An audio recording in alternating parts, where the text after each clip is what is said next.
Oolmaal nagaa hordoftootaaf dhaggeeffattoota keenya jaallatamu ashamaa. Sagantaan tamsaasa kallattii raadiyoo sagalee walabummaa Oromiyaa kibxata waxabajjii bultii 29 bara 2021 iyya eegale. Turtiin keessan agadumaatti nu faanaa ta'uuf kan isaan hawwatu ammoo natiiqii dhugaa isaatii itti dhiyaadha. Ilma bilisummaa barbaadummaan Oromoo waraana bilisummaa Oromoo cimsachuu oduu gandaa dhaga'uu dhiisee waraana bilisummaa Oromoo cimsee humneessee bilisummaa biyyasaa argachuu kana oduu dhiisii baay'ina kana dimokiraatessina waan jedhamu keeti baate qabsaa'e daandii gootonni kaleessa nukaan hordofi duubatti deebiin fuulduratti deemee qabsoo keessatti jechuun hin barbaada. Wanni baqatan hin jirtu waraana fi dabalamanii namni baada dhumuun hin oolle lolee qabsoo saadaa geggeessee qabsoo afaaniin hin qabsoonne jechuu osoo hin taane hidhatee wal hidhachiisee haa qabsaa'uun jira.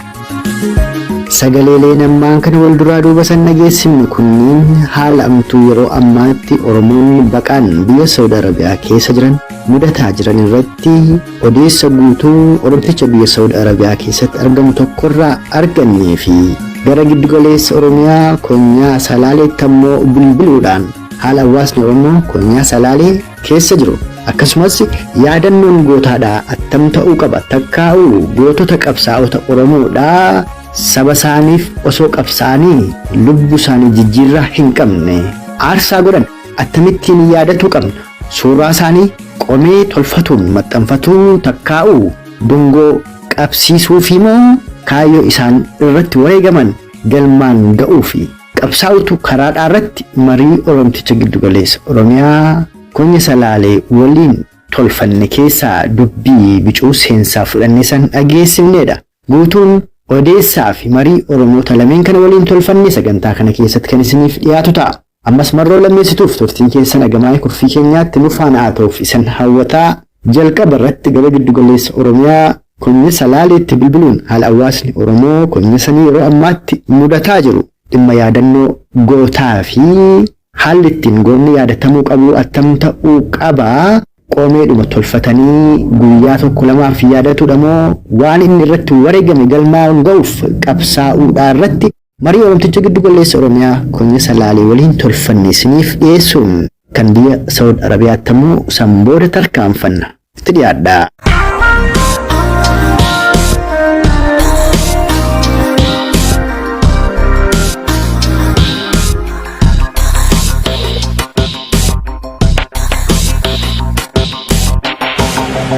Dhimma filannoon wal qabatee Koloneel Abiy shira garaagaraa xaxee hawaasa sodaachisee filannoo sanatti akka hirmaatanii fi yaalii guddaa geggeesseera ta'uuti giddugaleessa Oromiyaa lixa Shaggar akkasumas konyaa Salaalee kibba Oromiyaa godina Gujii lamaan keessatti akkasumas lixa Oromiyaa onoota 451 keessatti filannoon sun guutummaa guutuutti bakka inni itti geggeeffamnetu jira. Kaaba Oromiyaa konyaa Walloo keessattis akkasuma dhimmi filannoo kun guddoo waan irraa dubbannuyyuu hin qabu. Ammoo filannoo sana asii hawaasa Oromoo gidduutti jira ati hin fille jechuutu jira jedhama konyaa Salaalee keessa. Filannoos hawaasni Oromoo konyaa Salaalee maal keessa jira kanarraa nu himaa. Inni filannoo wanni godhamaaf akkuma beekamu ammanni odeeffannoo qabutti dhimma filannoo turetti waan kana filadhaa kanan naataa jalqabumarra waan filatin turre lammatummoo filannoon kan dhume iddoo baay'eetti sa'aatii afuritti gaafa guyyaa 14 akka lakkoofsa biyya kanaatti sa'aatii afuritti xumuranii hawwatan kan filannoo qonni namoonni dhaqanii quba akka diban kan nutti quba qaalama quba dibanii filatti jedhanii kaardii irraa sassaabanii sa'aatii afuritti kan korojoon achi deeme aanaa hundarra jira kan aanaa shanan tokko ijoollee odeeffannoo arganneerra. Wanti akkasii sodaa qabanii sodaatu ture sanbata tarkaanfinis osoo filannoon hin gahin guyyaa lama dura dursanii lolatu ture kuyyoorra lolatu ture amma kuyyuu lola guddaa tokkotu ture wareegama gurguddaa bakka itti warri mootummaa baasanii odeeffannoo qabdu jedhee yaada. Filannoon jedhamu waan filannoon jedhama godhame hin jiru namni filannoo duraayyuu filannoo quban qabu lammatammoo ati akka dubbattee kana dubbattee san dubbatteedha.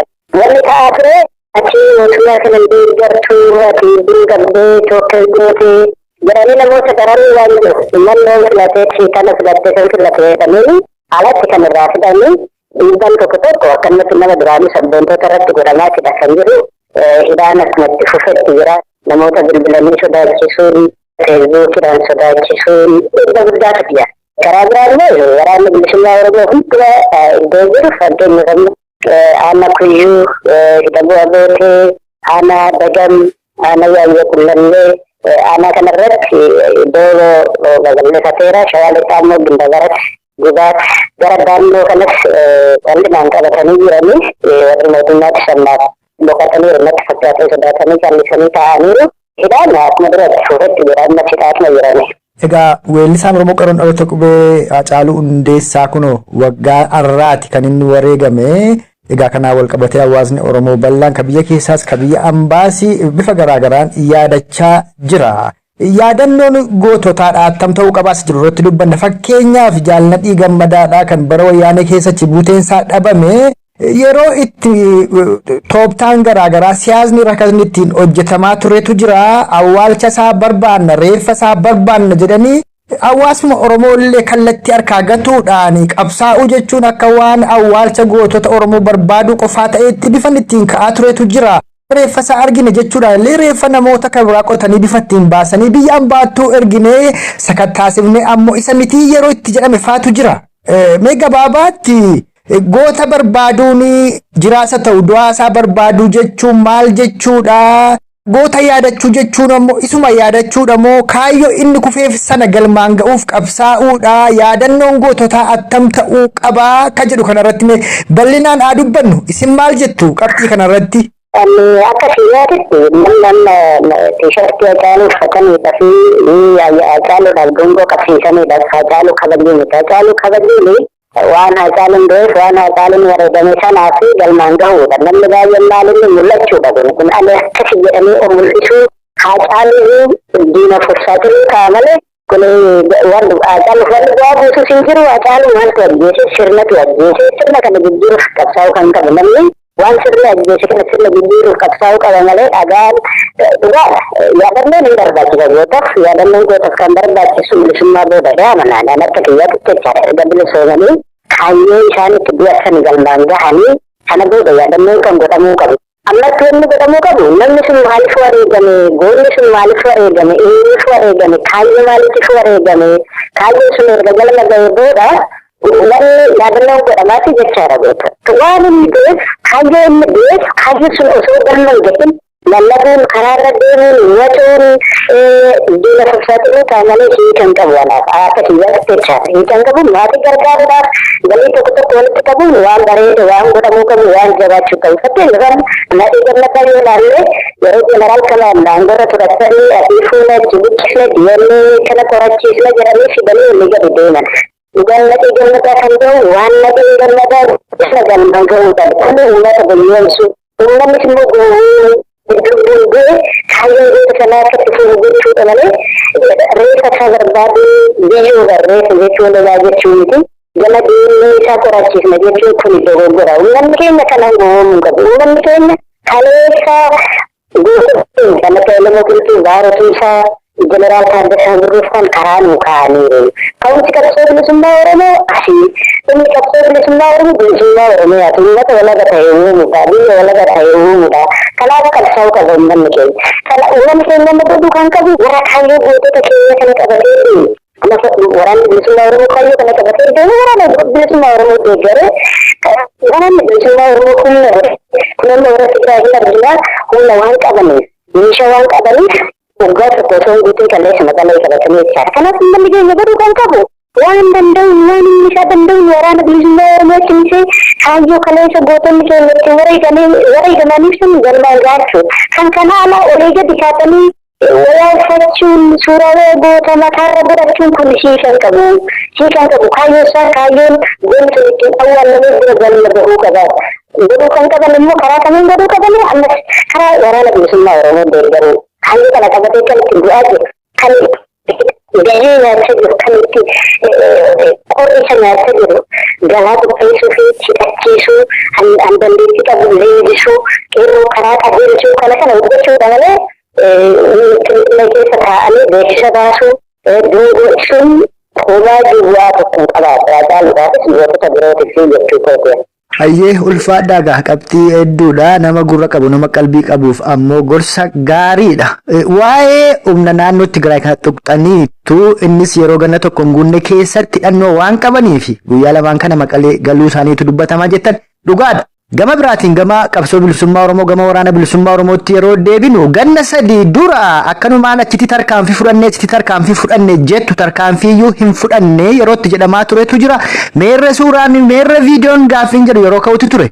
Ammoo yeroo waraanni bilisummaa Oromoo ajjeesee irraa hiikkatee reeffa diinaa toora naqee yeroo inni itti mul'isutti ammoo deebi'anii waraanuma bilisummaa Oromoo kana maqaadhaan faarsuudhaan ala qabatamaatti uummanni Oromoo yoo xiqqaate gaa miiliyoona 50-60 ta'a jedhamu kun agamtu bira dhaabbataa jira agamtu gargaaraa jiraanii wal nama gaafachiisa arrallee warri Tigraay meeshaa duraan saammatanis awwaallatanis qabu ammoo kunoo orrumti faranjiyyuu isaanumaaf daboo ba'aniitu sirbaa jiru kanaafi uummanni Oromoo waan barbaadu sana argatuuf maal godhuu qaba attamitti wooboo jabeessuu qaba isa jedhu irratti yoo dubbanne maal sinitti fakkaata dhugumatti Oromoon silaa aga baay'ina saafi waan gochuu qabu godhee waraana bilisummaa Oromoo gargaaraa jira ammoo numaa yoo osoo hin saalfannee deebi'anii kunoo nu barabaraan wooboo jennu warri Tigraay waggaa tokko keessatti deebi'anii biyya isaanii dhuunfatan jedhanii deebisanii osoo wooboo guyyaa tokko yaadaan illee taatu biran dhaabbatiin deebisanii warra komee dhiyeessaa jiran fa'aa dhagaa jirra amma kunoo guyyaa lamaan kana.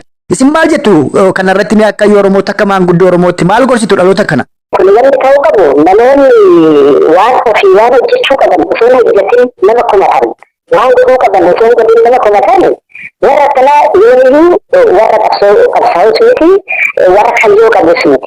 Namni godhuu kan qabu silaa waan ofii godhuu qabu godhee kana booda osoo waraana hundeessanii qarshii tokko waraana baasanii waraana kana fiisanii ijoollee kana leenjisanii garasitti galchanii tola hojii kana hojjetanii kana booda komatanii mirga qabu. Nama ofii keessa nama ofii rafaa ture namni biraa akka godhuuf taa'ee hin jiru. Gaafa namni biraa immoo qaamni biraa sabni biraa bilisoomee sabni biraa akkas ta'e yeroo gara biraa ta'u tokko bu'aa nama lakkanaa nama sammuu fayyaa qabuu miti tokko. Dua saayikoolojii gadaantummaatiin sammuu bareechaadha. Kanaafiyyuu namni maal godhuu qaba guyyaa xiqqaatti shayii dhuguudhaan qarshii tokko osoo guyyaadha namni tokko guyyaadha qarshii tokko baay'een uummata keenyallee miliyoona 50 jennee haasaa jirraa jechaadha guyyaatti galii miliyoona 50 kan waraana kana hundeessuun inuma danda'ama ture. Lammatammoo diyaaspooraan ala jiru hojii dippiloomaasii hojjechuu hojii dippiloomaasii hojii faayinaansii tumsa godheetuun ijoollee kana jiraatu ijoollee kana karaa qabsiisuu sagaleen Oromoo akka gara tokkotti dhufu kophaa ana hojii xiqqaatti osoo hin ta'in dhaabbata bilisummaa Oromoo jala jira dhaabbata bilisummaa Oromoo as jala taa'anii turanii as jalatti gurmaa'anii turanii rakkoo Oromoo tokko 2 3 4 jedhamanii turanii koreedhaan karaa koree tokko inni jedhamee ture yeroo wanni ta'e tokko ta'e rakkoon tokko uumame qofa alaabaa baatanii alaabaa uffatanii alatti ba'anii iyyuu gadi ta'u uummanni keenya ala saakuu keessa ta'e wal ijaare waan godhu qabu akka beekun warra Tigraay isaan jedhanii mataa qabanii kaan kana warra Tigraay waan godhu godhee simmuudha. Innis waan godhu qabu goonee mo'achuudha malee hannamni godhanii haarsuun ammas saayikoolojii gadaantummaa xiinsammuu gadaantummaatu warra guddata. Kanas dargaggoommaan nurra tureera abbaa nama nurra guutuun beela ammas immoo dargaggoommaa nama biraa gara sigeenya jechaadhaan. Kanaafuu baay'inni uummata keenya guddaa. Waraana bilisummaa Oromoo kana cimsachuu galii sassaabuu garaa dhiyeessuu fi odeeffannoo hojjechuu gahee ta'uu fi kana kan hojjechuu qabu malee namni ni godhatuudhaan namni hojjetetti abaluu akkasii haasoftuu namni akkana nama sammuu dhukkubsatu namni akkana nama siyaasa osoo hin ta'in odeessituu karaa deemtudha jechaadha nama kaayyootiin beeksaadha namni akkana taasisa ilaala nama feesbuukii kanarratti ijoolleen laalla sooshaal miidiyaa kanarratti gadiin laalla namoonni baay'een waan ofii godhuu qabu osoo hin godhin mana taa'ee cooma nyaachati dheeraa dhugaatii ofii isaatti nama kumataa jechaadha. Kanaafuu namni shamiyyuu yoo bilisoomuu barbaade yoo saba kana mataa ol qabuu barbaade yoo ofii isaatiin mataa ol qabachuu barbaade kan dandeettii maallaqaa qabu maallaqaan kan ogummaa qabu ogummaa isaatiin kan dandeettii dippiloomaasii hojjechuu qabu dippiloomaasii hojjetee toonis waan godhuu qabu malee taa'ee toonni ijoolleen hojjettee kophaa ishee har'a lubbuu isheetti darban hin fuudhu hin addu hin heeru jedhanii gaa'ee bilisummaa Oromoo ijoollee warri dhaabbachuu qabu karaa lamaatti cubbuu dhaban karaa lamaa iyyata karaa waaqayyo cubbuu dhaban kanaafuu uummanni keenya kan namaa dhaggeeffachuu osoo hin ta'in waan ofii godhuu qabu godhuu qabaa. Har'umaa qabee har'uu ganama amma haa xiqqaatu yeroo ammaa kanatti uummanni hubannoo argateera jedhee yaadaan. Hammi ta'e hubannoo argateera gara misumma godhateera amma ammatti jechaadha. Kana caalaa ciccii isaa hojjechuu qaba hamma biyya uummata bilisoomee argannetti. Tolee ulfaadhaa tarii waan ani isin gaafatin waan ammatti Oromoon dhaga'uu qabaa jettan yoo qabaattan itti nu dabaltu. Murteessaan tokko immoo dhimma akeekaaf galma qabsoo bilisummaa Oromooti. Dogoggoroota karaa hayyootaa karaa miidiyaadhaaf qaamota garaagaraa deemaa tureen inni kun qaawwaan mooraa qabsoo bilisummaa Oromoo keessatti hawaasa Oromoo keessatti dhalche guddaadha. Kanaafiti yeroo hunda aarsaa guddaan itti ba'ee qabsoon bilisummaa Oromoo galma isaa ga'eera yeroo jedhamuttis butama. Kanarrattis waan gorsitu. Ani gama kootiin wanni jedhee jiraate koo dhimma bilisoomuu barbaadu uummanni Oromoo waraana bilisummaa Oromoo cimsachuu.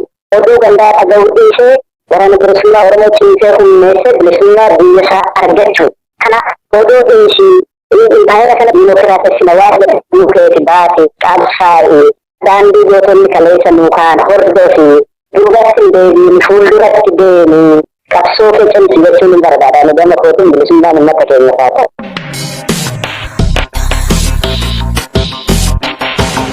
Kan amma dhageessan kun gara giddu galeessa Oromiyaa kun Salaaleetti bilbiluun haala hawaasni Oromoo gamasii keessa jiruu fi dhimma yaadannoo gootaadhaa takkaa'u goonni Oromoo tamittiin yaadatamuu qabaa akka jedhu irratti marii tolfannee san dhageessifnedha. Kanatti aansuudhaan ammoo haala hawaasni Oromoo baqaan biyya Saudi Arabiyaa keessa jiru mudataa jiruu fi eenyu kan Oromoota biyya sanii qabsiisee galchaa jiru irratti marii bal'aa oomticha kaaba Oromiyaa kun walloodhaa.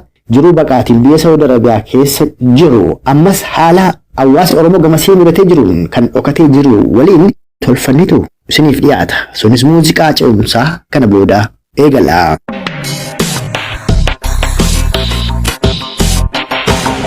Torbeedhuma lama dura guyyaa tokko keessatti namoonni gara 10,000 Poolisoota biyya saniin qabamuudha kan himamaa ture. Akka waliigalaatti namoonni hedduun akka qabamanidha. Qabaatiin kun ammoo Oromoo Sumaalees warra Habashaas ta'u ni qabu ammoo Oromoo irratti akka inni jabaatudha. Kan guyyaa lamaan sadan kana dhaga'amu immoo Leencoo Baatii namni jedhamu gara biyya sanii deemee Oromoota qabamanii biyya saniitti gurguramanii turanii biyyatti galchee jedhanii faarsu. Ammoo boodana kanu dhageenyu kanummaan Oromoota biyya san keessa jiran guursisaa jiru Leencoo Baatiiti jedhama. Mee ati gaa biyya san keessatti warra dhokatee gurguramaa jiru keessaa tokko attamitti jirtu eenyu kan isin qabsiisaa jiru? Namni gahee kanarratti taphataa jiru Leencoo Baatiiti. Eenyu kana as dhufee hin baassee biyyanaa ta'ee muudameeti baaduma sanii ummata Arabootaatiin walii galee akkasitti isaanii wajjin seera tumatee waan kana ijoollee Oromoo irratti raawwachiisaa jira. Ijoollee warra ofii gargaaraa jirtu waan kana harma dhufee ilmaan Oromoo irratti waan kana shira xaxaa jira. Ummata Arabootaatti wajjin taa'ee mari'atee akka isaan nama tokkos keessatti hin dhiifne kilkishanii akka hanga qabanitti nulleen dhokanneetuma jiraataa jirra. Leencoo Baatiiti namni kana waan kana hunda namni dalagee jireenya Oromoodhaa namni jibbaa jiru ilmaan Oromoo akka fuula duratti hin jeene bilisummaa akkan arganne namni hojjataa jiru. Duralleen qabsoo Oromoo sakaalaa ture akka dhageenyutti ammalleen itti jira. Haga biyya Arabaatilleen ijoollee jala deemeeti. Leencoo Baatii kun agam tokko ta'e erga ambaasaaddara biyya sanii ta'ee muudamee achi dhufe. Jara biyya kanaati waliin taa'ee mari'atee amma akkaataatti qabsiisu akkaataatti harma keessaa guuretti fitu tooftaa akka jaarratu bichaadha malee waan ture sin qabu manni ambaasaaddara biyya kanaa keessatti kan dhufee harma gahe. Egaa waan kun guddoo nama dhibaa. Meegaa ijoolleen torban lamaan kana qabamte kan lakkoofsa hedduudha biyyatti deebitee jedhan sunoo agam tokko dhugaadhamee kanarraa nuyi. Kakaama duraasilleen xayyaaraan jaha kan buuse suni haga ishuu malee akka dhageenyutti ijoolleen biyya galte. Dura achi teessanii adda bilisummaa Oromoo gargaaruu turtan maal godhuu turtan jechaadhaan irratti geggeessanii reebbamaa jiranii. Egaa Saudi Arabiyaa keessatti kaan kana waggaa lamaaf deemuutu jira. Waggaa tokkoo fi baatii jaha akkana kan ga'e jira. Amma keessatti gubatee kan galilleen doorsifamaa jira. Jireenya nagaa jiraataa jiru. Ijoolleen biyya Arabaa jiru haa galuu wanni jecha irratti deemu jiru. Adda bilisummaa Oromoo gargaaraa jiranii, waraana isaanii gargaaraa jiranii, waraanni kun agas dura jabaa miti isaantu gargaara jechaadhaan ijoollee warra ofii gargaaraa jirtu oduu sabaa irratti geggeessanii ilmaan Oromoo kana gadi kuffisaniituma ajjeesuudhaa fi ka biyyaa bahee jireenya ofii fooyyeffanna jedhalleen biyya dachaasaa jiranii ka dacha illeen doorsifamaa jira. Akka kanarraa hubannutti dhala Oromoodha lafarraa balleessuu yaada qabannutti fakkaata. Harmattillee reebbamaa biyyattillee noggaa reebbame. Ijoolleen amma achirraa hidhaa turtee biyya galte kun silaa yoom galte baay'inni warraa hagam taalaa beektaa? Xiyyaara jaha galee xiyyaara jaasan keessa nama 2,000 guutuu xiqqoomaan kaka 1,930 jedhannatti fakkaata. Halkan kaleessaatilleen xiyyaarri 2 wayii gashee jechaan sunilleen akkasitti qabatamaan illeen kagaafa dura xiyyaara jaha qabatamaadhaan akkasuma galeera. Ammallee sanbatuma kan ammas xiyyaarri biraan dhufee fuudhe jechuu? Xiyyaarri biraan dhufee fuudheera jechaa jiranii. Guddoo nama dhibagaa si malee Oromoota Walloo biyyoota Arabaa kana garaagaraa jiran gara Jibuutii kana jiran illee dubbisee jira. Baqachuun kun falan qabu baqannee biyya ambaatti afaan jirru qabeenya keenyatti afaan jirru umuriin keenya illee akkasin nyaatamaa jira haadhi abbaan keenya dhumaa jiru lafa Oromoo saamamaa jira namni humna qabu baqatuu hin qabu lolannee biyya keenya irratti du'uutu furmaata. Gaafti Oromoo fi Oromiyaan nagaa argatan gaafa impaayera Itoophiyaa jalaa ba'aniidha jedhu mee atoo maal jetta?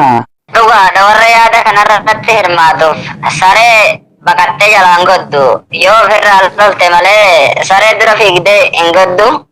Saniifuu wanni baqatan hin jirtu waraana ofitti dabalamanii namni baada dhumuun hin oolle lolee qabsoo saadaa geggeessee qabsoo afaaniin hin qabsoonne jechuu osoo hin taane warri humna qabu dandeettii itti qabu umrii dargaggummaa keessa jiru hidhatee wal hidhachiisee haa qabsaa'uun jaa kanarratti ani. Hayyee ulfaadhu tarii waan Oromoota biyya Saudi Arabiyaa ta'u biyyoota ambaa yookaan Arabaa garaagaraa keessatti dararamaa jiranii akkasumas dhimma akeekaaf galma qabsoo bilisummaa Oromoo irratti addattammoo waan ati dubbatuu feetu kan isin gaafannillee yoo jiraate gama keetitti darattaa ani arraaf gaaffiin qabu arma irrattan obbaasa. Anilleen guddaa hin qabu warrumti asi keessatti akkatti doorsifamaa jiru kunilleen miidhaa guddaa uummatarraan gahaa jira. Ijoollee shamarranii kan ulfaa akka deessen har'a deessee gallaba kan qabamtu mucaa xiqqaa wajjin kaan mana hidhaatti kan dhumaa jiru. Odeeffannoo haga 3 nu gahee jira. Mucaa kicha akka dhalateen fuudhanii hidhanii oowwaa bishaan hin jiru nyaata hin jiru. Ijoollee hiqaamaa qabdutu biyya kana keessatti nyaata geessaafii jira.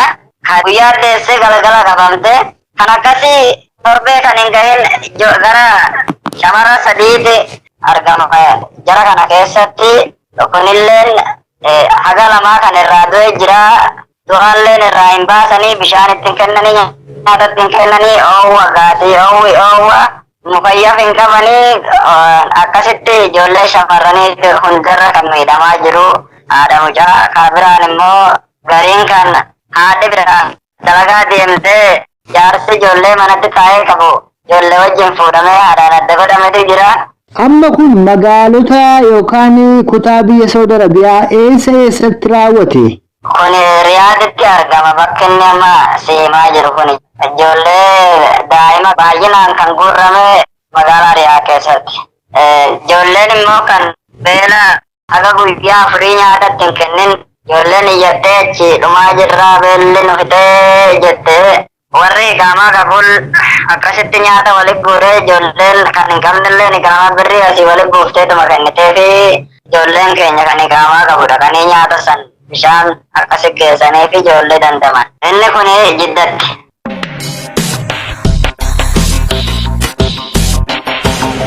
Kamaa isarratti san dhageessifne Oromticha dhalataa kaaba Oromiyaa konyaa Walloodhaa kan yeroo ammaatti jiru baqaatiin biyya Saudi Arabiyaa keessa jiru. Achittis adamoo imbaasiin impaayera Itoophiyaa kan biyya Saudi Arabiyaa jiruu fi poolisoonni mootummaa biyyasii irratti gaggeessaniin muddamee dhokatee jiru waliin marii tolfannee isiniif dhiyeessinedha. Akka waliigalaatti sagantaa keenya guyyaa har'aatiin gara biyya Saawud Arabiyaatti bilbilee waan odeeffannee fi gara giddu galeessa Oromiyaa Konye Salaaleetti bilbiluudhaan qabxiilee adda addaa irratti marii Oromticha tokko waliin tolfanne isiniif dhiyeessaa armaan baaneerra. Akka waliigalaatti ammoo haalamtuu yeroo ammaatti Oromoof Oromiyaa mudataa jirutti furmaata maa'ii gochuuf haa ijaaramnu jedhamnu walisaa hidhachiifnu. Waraana keenya waraana bilisummaa Oromoo WBO